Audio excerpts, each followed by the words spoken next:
Live. We're live. We are live. We are live. Welcome back to Nerdrotic.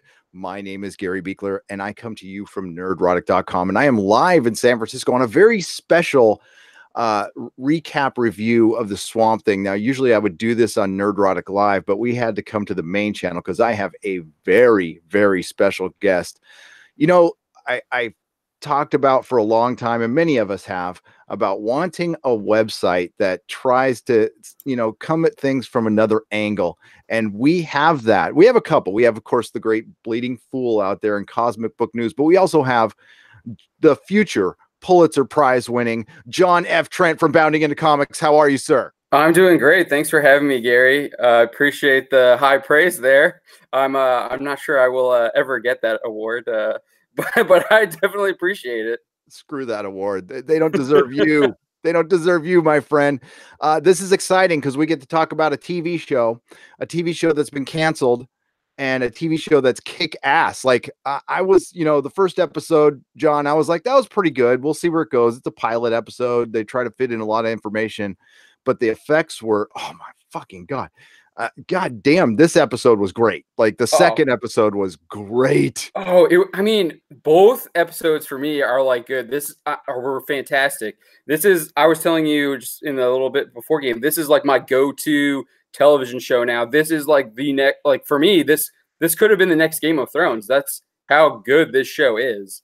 Absolutely, dude. Oh no, sorry, go on. I mean, it's got everything. It has like mystery, intrigue, horror, like jump scares. I was reading some of the comments already. One of the guys was saying he jumped out of his seat 3 times watching this episode, and I did the same thing too. I mean, the first episode I watched it with my wife, we were literally squirming in our seats at some points, and like I don't think I've ever done that like watching a television show. Like that's just how good this show is, and it's really frustrating that we're hearing these reports that it's being canceled.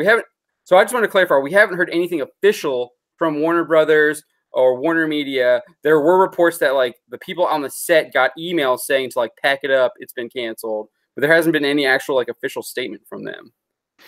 No, they're trying to protect it, and we're going to talk about both things here, folks, and then we'll get to you in the chat. Okay. So this will be our typical recap that I usually do here. It'll be about 25, 30, 35 minutes. We talk about the show, and then we talk to you in the chat. So what happened? The news, to me, this is my opinion. The first news that we heard is the truth, which was a local newspaper had a friend who worked on the set and there was a bunch of office gossip. They were forced to shut down production at episode 10, hastily write an end of the show, and that was it. The reason this person gave the local North Carolina newspaper was that AT&T just bought Warner Brothers. It's a redundancy because they're working on a Warner Brothers streaming, and they are going to basically reevaluate the streaming service, which is corporate speak, where it's going to get probably put into the Warner Brothers. It'll be a section possibly of the Warner Brothers streaming service, but the shows are probably done. There might be, because of the critical acclaim of Doom Patrol and what I hope will be a lot of great word of mouth on this show. But this show, I'm sorry, is kind of done and cooked because it's very expensive. Now, they tried to blame North Carolina today and say that it was a clerical error. Well, North Carolina has since said, bullshit. We knew what we were paying you. And it is my belief that Warner Brothers is trying to save face. They have stockholders, and AT&T has stockholders. Plus, there's people like me who paid a year in advance for this service. And it's a service I like. I like this service. I think it's really good. It's a great service. I literally subbed specifically for Swamp Thing. And like I knew like Titans had already come out and Doom Patrol had already come out. Like I specifically subbed for Swamp Thing, and I was going to watch those other ones, obviously take advantage of it, but I specifically subbed for Swamp Thing. And yeah, North Carolina, I think he was like a Department of Commerce spokesman from North Carolina, literally said like, hey, Warner Brothers knew what they were getting into when they came here to North Carolina to film. It has like the reports that like there was like, I forget what his name was, Gouling or something. John Gouling or something on Twitter was like was tweeting out a bunch of rumors, and this guy from North Carolina was like, dude, this is all crap. Like this $40 million like clerical error, like this is crap. They got a $12 million grant, and I think initial reporting said they like applied for 16 million, but then the Star News from Wilmington said like the max that you could get was 12 million anyway. So that was just it seems like there's just a lot of like misinformation going on, and you got to like kind of sort your way through it all. Yeah, and you know, we can table the discussion and talk about it later why state taxpayer money is being used to film a television show, and don't tell me jobs. 12 million is not going is not going to get made up in some key grips tax tax withholdings, for Christ's sake. I mean, listen, I don't mind it too much, but I mean, goddamn. But this show is great. It's like the effects are very Stan Winston-y. You definitely get the Thing vibe from this. Completely. Mark Verheiden is behind this, John. So it's some of the people behind Ash versus Evil Dead and James Wan, of course. And Len Weissman from Underworld. Len Weissman, which honestly, this episode was his best work. And dude, the jump scare. Yeah, he directed it. Abby picks up her phone and then where she's sleeping, her dead, I think that's her dead friend, grabs the oh man. Yeah, it's definitely her dead friend, because at the end of the episode you see that she's like alive in the bed with the mom. Like, what? Yeah, dude, it's there is some crazy shit. So there is a bunch of callback. For one, it feels very much like Len Wein and Bernie Wrightson's Swamp Thing and Alan Moore's Swamp Thing. It's a perfect match. And honestly, with it, we're in 2 episodes in, one of the best comic book adaptations I've seen, like ever, like for sure. And it's done. I mean, I mean, I know people like to rag on Watchmen because they changed the ending, but like Watchmen was just, I mean, they literally, like, Snyder just ripped panels from the graphic novel and stuck them on screen. I love Watchmen. You're preaching fire on that one. I love that. But yeah, I mean, it's just so good. I mean, we even had the Blue Devil reference. I mean, there's so much stuff. There's more than a reference coming. I don't want to spoil anything, but isn't that what show was that dude from? He 90210. I don't watch those shows. I recognized him from the scenes or something like that. He looked familiar. He totally looked familiar. His name's like Ian Zierling, I think, or Ian Ziering. Ian Ziering, yes. He looks like an Ian, little Southern California surfer boy. Okay, silhouetted animator. Oh, and this is the Man-Thing movie done right. # save the Swamp Thing. Thank you for the $5 silhouetted animator. $5. No Anton Arcane in season 1. I heard that he may have been in one of the cut 3 episodes, but sadly we won't get him. They showed pictures of his makeup.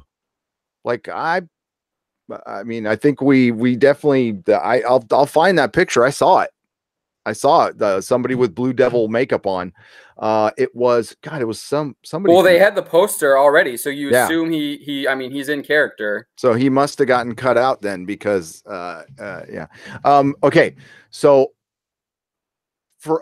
overall, what happened this episode is last episode we got, and I didn't cover it because I was in Palm Springs, but we got basically the origin of the Swamp Thing. Okay, we saw Alex fall into the swamp, turn into the Swamp Thing. Go watch the show. I mean, honestly, this is worth, even for they really, for one, they're smart and they release their shows weekly. So you're gonna have to subscribe for a couple months, but that's like renting anything. It's better than X-Men Dark Phoenix. Take that money, don't see X-Men Dark Phoenix, get DC streaming for 2 months and watch a fairly good Doom Patrol with some episodes I could do without, and then an amazing Swamp Thing, which it's been amazing so far. And I mean, I know people like to rag on Titans, but I enjoyed the first season too. I hated it, but that's okay. No. I couldn't stand. I liked the 4th episode with the Doom Patrol. I thought that was there was one where like Dick's fighting, and it was very Batman-esque, and I like that. There's moments. Yeah. The kid who plays Robin, Dick Grayson, is great, and plus reviewing that show, I've got so many good Dick jokes in. Like it was a pleasure to review. But no, some of the casting in it was great. Like Hawk and Dove were great. Oh yeah, I love There, everything they were in. there was Like, moments of brilliance yeah. in any pretty much anything Akiva Goldsman didn't write was good. But I do want to point out just real quick, if you're watching and you happen to be a Star Trek fan, there's a thing called Parrot Analytics, and I tweeted this out today what their top 10 shows were. And Star Trek Discovery's down number 8. It was at number 4, but it's behind. Stranger Things is number 1, of course, but it's behind Doom Patrol, Titans, Lucifer, and what you know who's at number 5? Cobra Kai. Cobra Kai, episode 1 of the second season has 33 million views. Now you got to say maybe a third of those are actually people who watched. That's still like 10 million people. I can guarantee you Star Trek Discovery, Doom Patrol, Titans, every show except for, we'll say, Stranger Things combined didn't get that many views. So that is a really poor way to judge what people watch. And we're watching something on a streaming service that's about to get, dissolved or put into Warner Brothers. So don't hold out hope for Star Trek Discovery. But back to Swamp Thing. The makeup, dude, the look of him, his first appearance, and the guy who was chasing the girl. He was in the bad guy, right? The murderer. Yeah, the murderer. He was in. He played the evil. God, I'm forgetting the name. The evil Ball. He played Bowel in. Did you watch Ash versus Evil Dead at all? No, I didn't. I haven't seen it yet. I think it's on Netflix now, so I'll probably binge it. First 2 seasons are brilliant. Just absolutely brilliant. Third season's pretty good, but the first 2 seasons are brilliant. The first season of Ash versus Evil Dead is as good of a well, not a reboot, but bringing back a franchise as Cobra Kai. It's as good. It treats the original characters with respect, and it brings in new characters that you like. And it's really well done. Thank you very much for the. Yeah, it's a hat day. I've been working, and the reason I'm late, everybody, is my fault. It's not John. So Tim Pool did a video, all the stuff that's going on YouTube, and we'll talk about it later on the Friday Night Tights live stream. But I saw a Tim Pool video and I screamed into a microphone for 25 minutes. I don't think that video will ever see the light of day, but there's too many F-bombs, but I was pretty pissed. So, but I was glad to wash it away with Swamp Thing. Dude, it sucks that they cut. There's going to be 3 episodes missing. I think if we can maybe, oh God, I wish they would at least finish those, because we're going to get a ending. It doesn't look like we're going to, if the reports that they basically said everyone to go home. So they're not even on set anymore, and they probably packed it in. But you were talking about the Swamp Thing costume, and what was I also want to point out the graphics when they were with the Swamp Thing was really cool too. Not just the gruesome parts there towards the end, but when he kind of just wakes up out of the swamp and he sees himself and he's pulling his head out and everything. I thought that was just really, really cool. And it's exactly what someone would do when they're what would happen to him. I feel you would just be what is going on with me, and just testing yourself out and everything. And I was really, really thought that was cool. I thought it was amazing. And what's happening is it started out with, Abby Arcane comes in, she works for the CDC. There's a virus. Some little girl gets sick and she's coughing up swamp, literally. And we find out in this episode that there is an accelerant being put into the swamp that is supposed to just help plants grow faster, but it's mixed into with some mystical dark force that we do not know. We might have some idea maybe from the comics, but we don't want to spoil here. Or it could be something made up for the show. I honestly don't know. So that accelerant mixed in with what's going in the swamp led to the origin, of course, the Swamp Thing. Now, the question always is Alec, or is he the Swamp Thing? And I don't know how they're going to represent it in the TV show. What I've heard is it's going to be, he's not really Alec. He's a version, a copy of Alec, but not really Alec. Alec is really dead. And that you know, I think that plays the seriousness of this. This is a hard R, folks. This show is a hard rated R Oh, gore. definitely. Within the first few minutes of the first episode, some guy gets impaled on a big root in the swamp and just Yeah. oh. It like it not just only impales him, it impales their entire little like swamp boat. Yep. Oh, and it looked almost beautiful in a weird way. Like the swamp, like comes out, it takes the boat up, and then it stops. And this arbitrary light shines on it because we have to be able to see what's going on.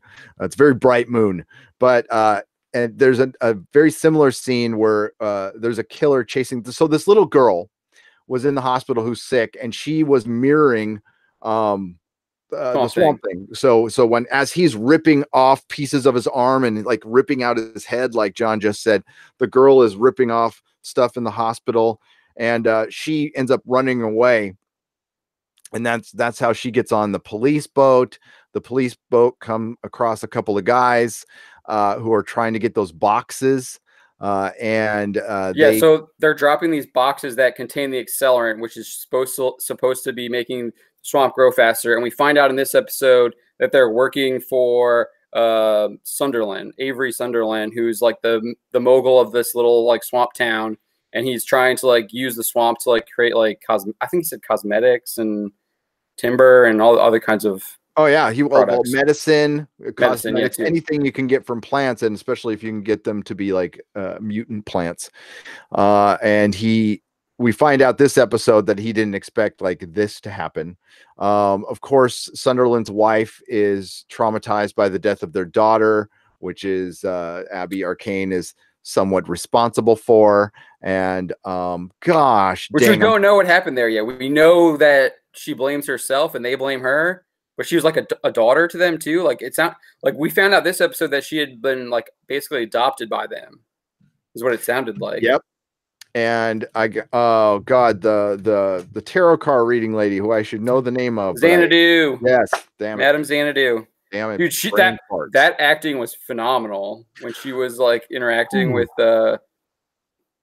Virginia. That was a good little jump scene too. So Virginia Madison Sunderland, Maria Sunderland goes in there to do a tarot reading to contact her daughter, or whatever, and she does her little magic on her, and then she touches her hand, and then you see the daughter again, and she starts screaming at the top of her lungs, and then her power kind of zaps Maria against the. It was badass. That was such a great scene. Yeah, Maria's like, "What's going on? Like, are you okay?" And then like Xanadu just like screams at her, and like she just like the force of her scream and like her emotions or whatever just throw her up against this like window, and she shatters the glass and everything. Yeah, it was just, and you were just like, holy crap, like what is going on here? Like, and then Xanadu is like, there is a darkness here and I don't know what it is. And you're just like, what is it? Oh my God, tell me. Oh, I know. And listen, as a comic book fan, we're again, whatever side you're on Doom Patrol, I mostly like Doom Patrol. I mostly thought it was pretty damn good and a good representation of the comic book. And even with like little things in Titans, and now we have Doom Patrol, and now we have Swamp Thing, it makes it heartbreaking that DC streaming is going to go away, because as far as their television is concerned, I mean, beyond the CW, and yet I don't know if this show's produced by Greg Berlanti, but I know Doom Patrol is and Titans is, but it seems like they have a core understanding of their characters, and they want to represent them like they are in the comic books. And it feels like they were really on the right path to building a DC universe on streaming that, I mean, like, screw the movies. I know they bring in the bigger bucks quicker, but if you want to do something different for Marvel, you build your universe on your own streaming service. You have a Batman TV show and then a Justice League TV show, and you would just rule the world.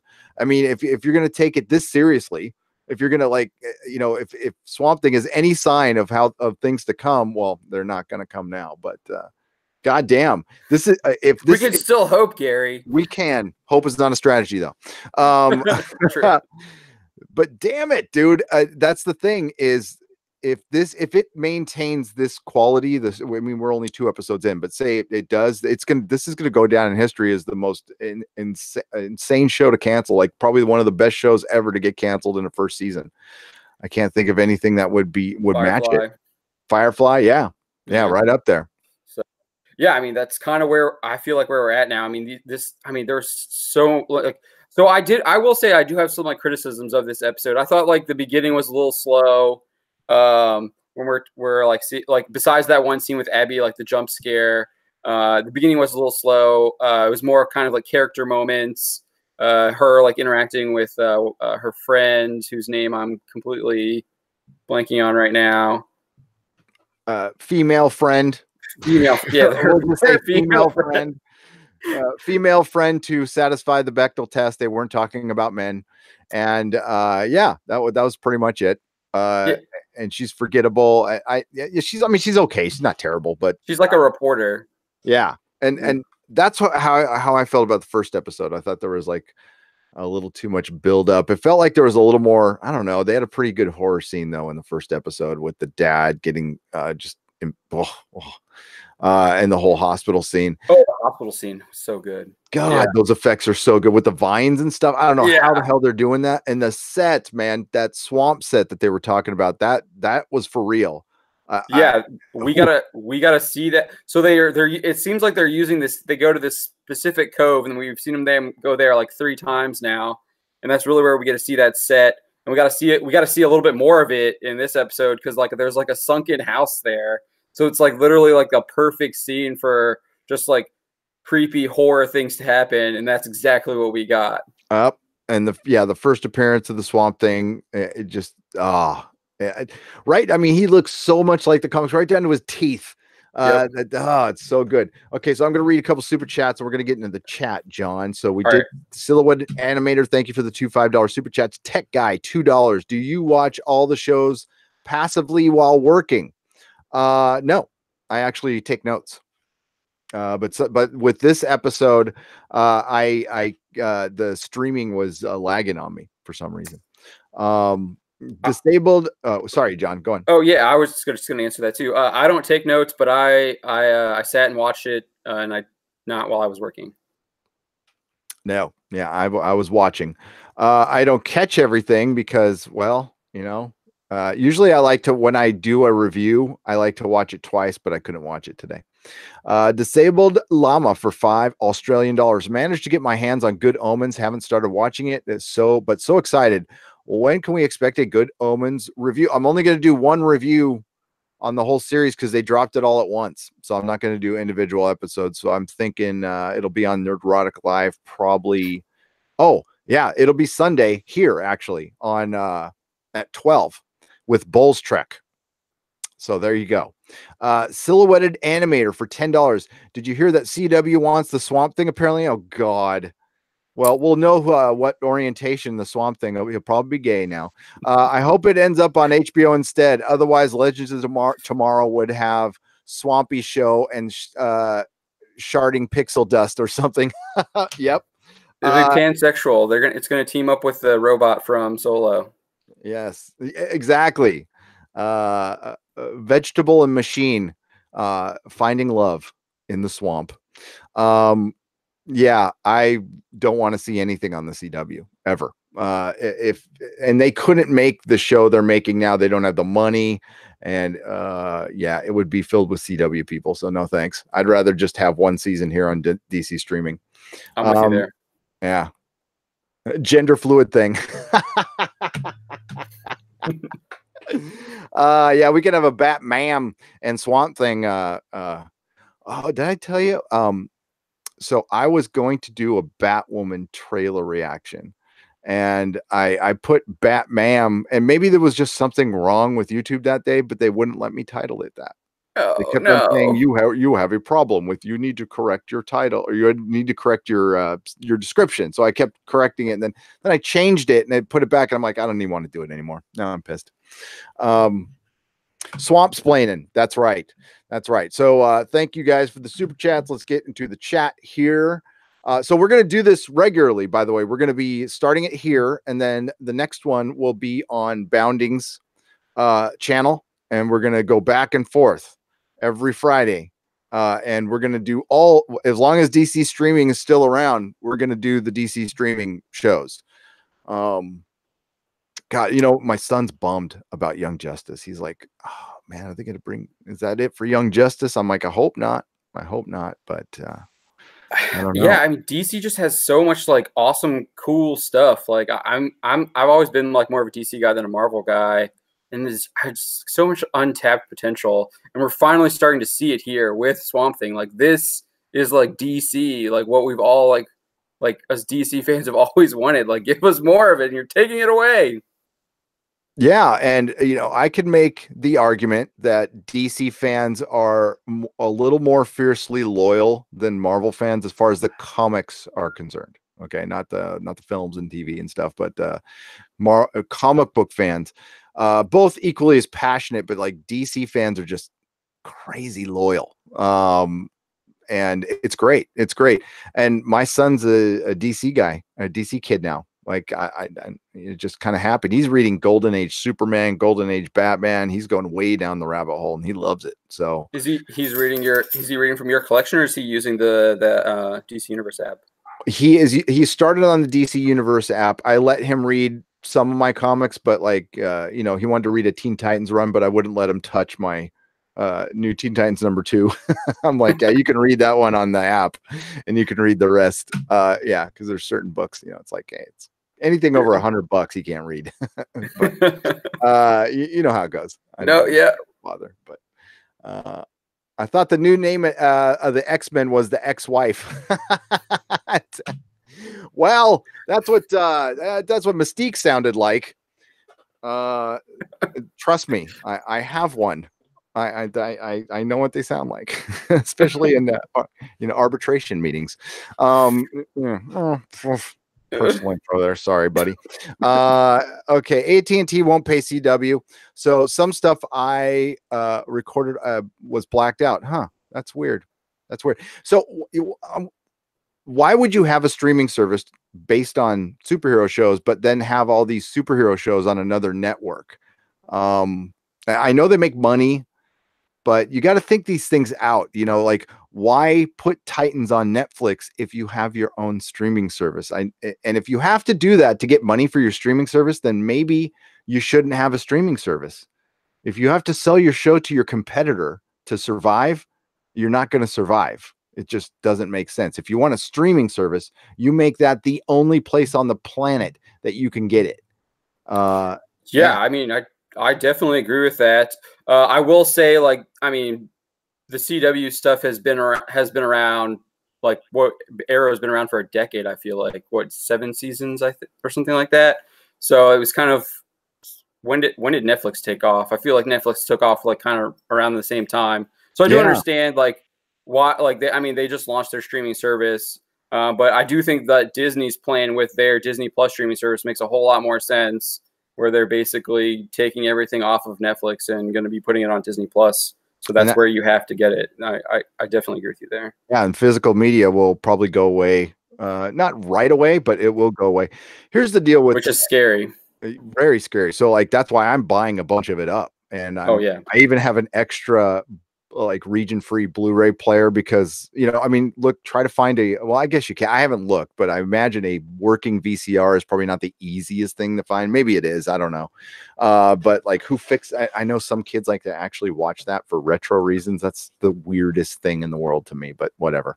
So streaming services, the deal is I had one of the co-hosts on my show and still very good friend, John Reed, worked he helped design Ultraviolet for Blu-ray, and he worked for Netflix when they were starting up the streaming stuff, and then he worked for a little while with the Disney streaming service as a contractor, and told me like what it takes to get one of these things going, what's behind it. And you think, yeah, it's all digital, but it takes a ton of money, a ton of risk to keep the platform going and relevant. And just think that Netflix and Amazon and Hulu have this ginormous head start on everybody. So the streaming quote unquote wars are over before they begin. They're over. Like MGM and Warner Brothers and all, they're probably not going to succeed. And what's going to happen is they're going to have to eventually go back to working with Netflix and Amazon and, God forbid, Disney. I think Disney will be okay.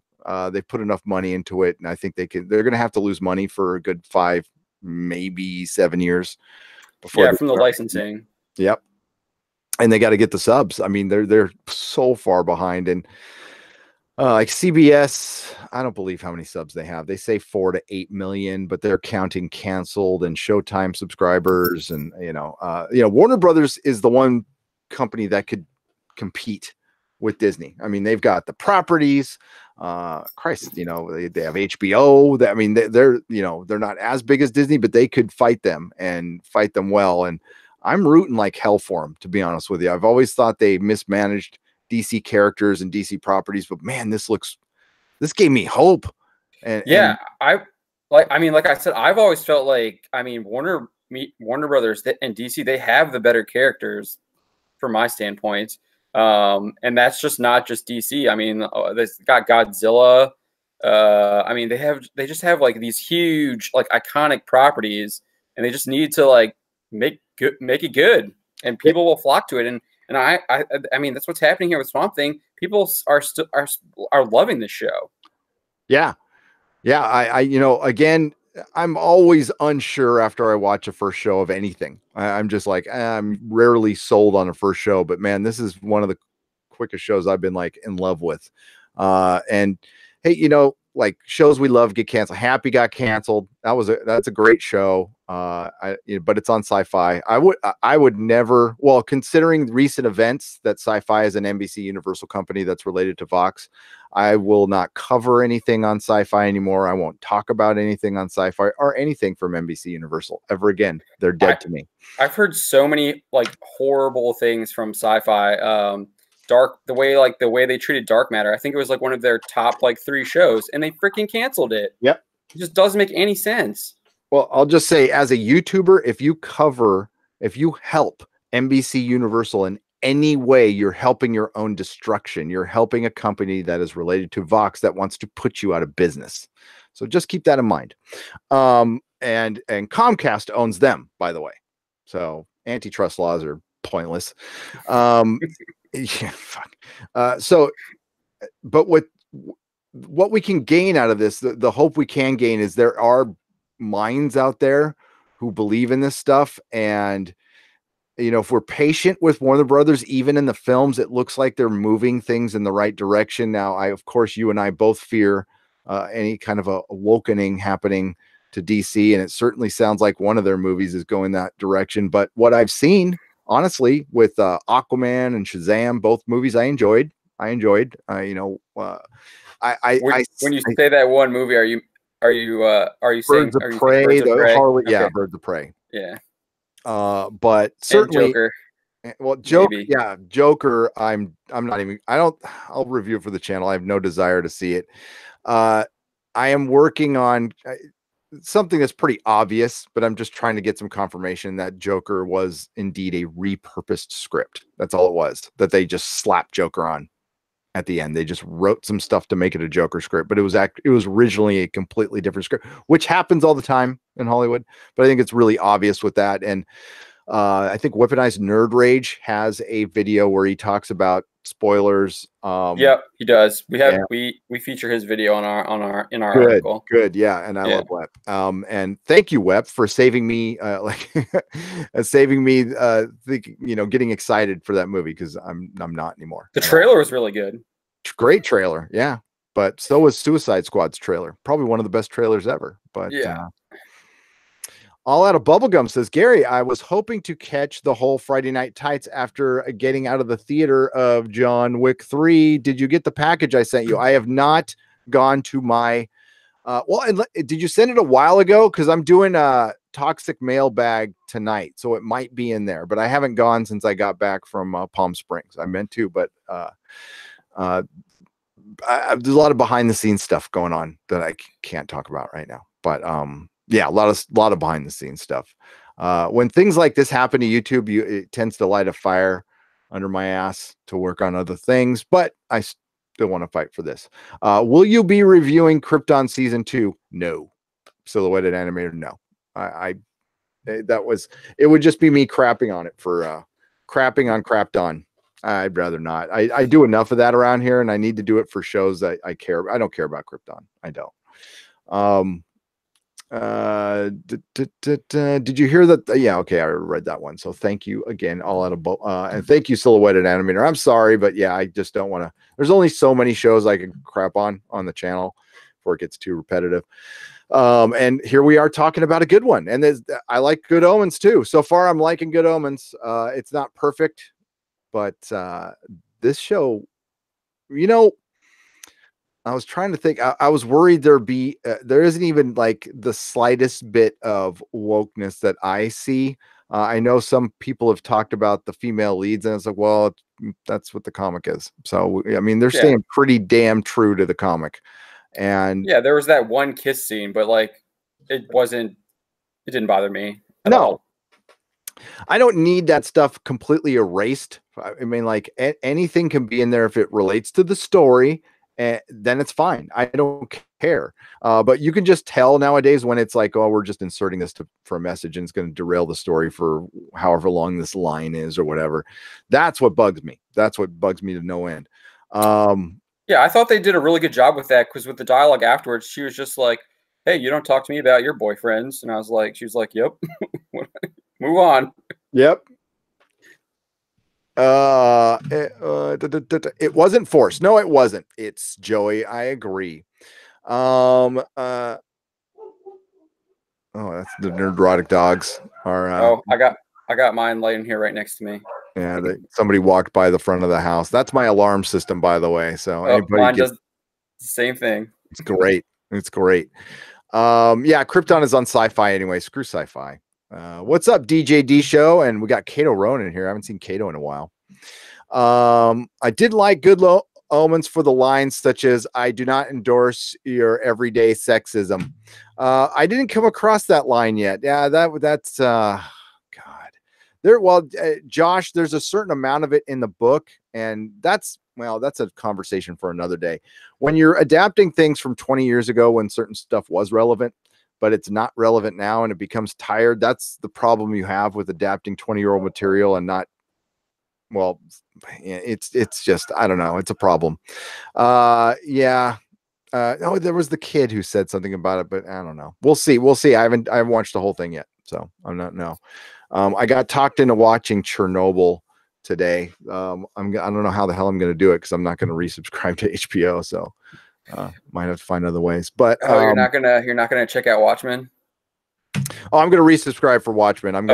But I'm fully prepared to rip that thing to shreds. We'll see. It doesn't look good. No, David Lindelof and yeah. Did you read his like 5-page letter to the fans? Yeah, I did. It was a lot of double speak. It's going to play out like his show, long, meandering with no real end. Yeah. It just stops. Yeah. All right, everybody. So go on. Oh yeah. So like, I'm surprised no one in the chat is mentioning The Boys on Amazon. That looked really good. The Boys is good. I saw the first episode. Yeah, you did. I did. You're raving about it. And absolutely raving about it. It captured everything from the book, zero wokeness.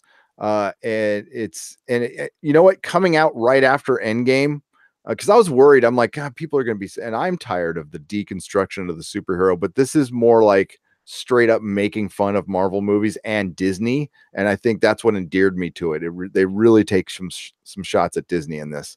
So yeah, God, yeah. Just imagine if the superheroes were real and Disney was in charge of them, and that's kind of what it is. Yes. Then they're all like debaucherous assholes. I mean, it's kind of what we're dealing with, right? Yep. Yeah. Just think of some movie stars who work for Disney, like Brie Larson, had superpowers, and and there's a group of YouTubers who are banded together because these superheroes killed somebody they knew and some collateral damage or something like that. And yeah, got together to fight back a little bit. Can't wait. Yeah. I am really excited for that one. That comes out in a couple months. So Yeah, right Moons around of Madness is Psych 2. Yes. So yeah, we got Comic-Con and I think my tickets are on the way. I think I got an email saying my tickets are on the way. So that's going to be in like a month. Working on getting a press pass.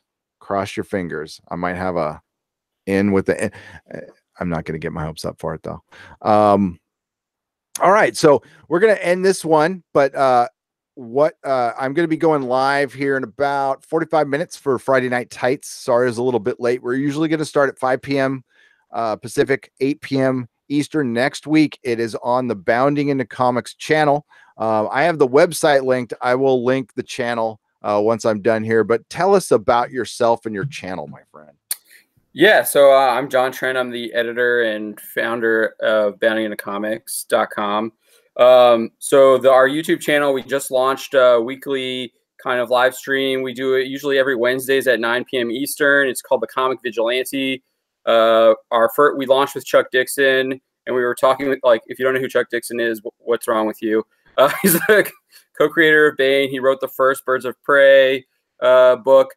He's an absolute legend. So we got to chat with him about like everything he's doing, and he's doing an absolute ton still. He might not be doing it for DC Comics anymore or Marvel, but he's still cranking out story after story. He's got a Levon Cade novel series that's being adapted by Sly Stallone for a television series. So like look for that. That looks like really good. This upcoming week we're going to be having Chris Mejias and Todd Habercorn. And we're going to be talking about their upcoming audiobook, which is based off of Chris Mejias's novel here. I got it, Flux Destiny Fortuna's Rings. It's like an anime-inspired novel, and we'll be talking to them about that. And so the gist of the show is we have our guests on. We ask them about what they're working on. We talk about that, and then we also talk to them about like what's going on in the comic book industry and the geek pop culture and the entertainment sphere. So it's a lot of fun, and it's usually on Wednesdays at 9.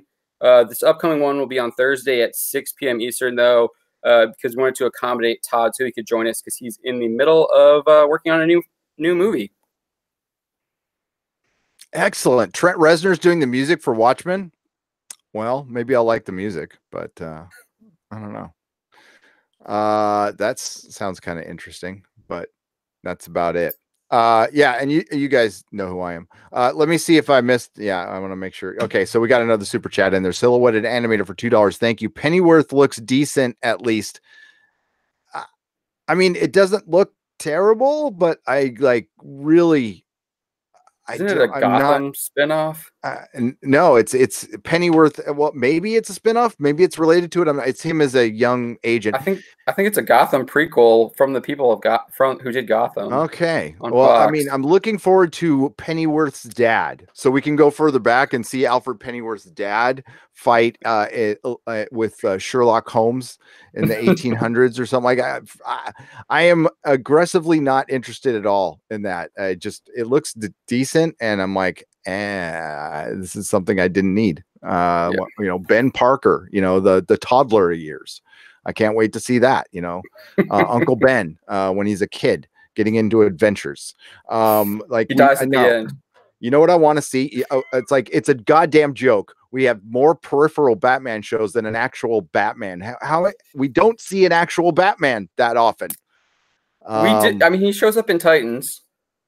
Yeah, and in Titans, he's going to be played by Jorah Mormont, Ian Glenn, and I love that casting like a lot. Oh, I do too. I hope he's more than just Bruce Wayne. I hope he is actually Batman. They said Batman. God, if they got rid of Akiva Goldsmith, I don't know. Starfire's pretty terrible in that show too, but we're not allowed to say that. So, all right. Yeah, you can. Oh, I think I just did. So anybody wants to stick around, I'll be back in 45 minutes with Comics Division. We're going to be talking 100,000 subs. We're also going to be talking about the Vox Adpocalypse. That has been dominating my day. There are a lot of fun pop culture videos that I'm going to be coming out this weekend, including a Doctor Who video. Yes, a Doctor Who video is coming.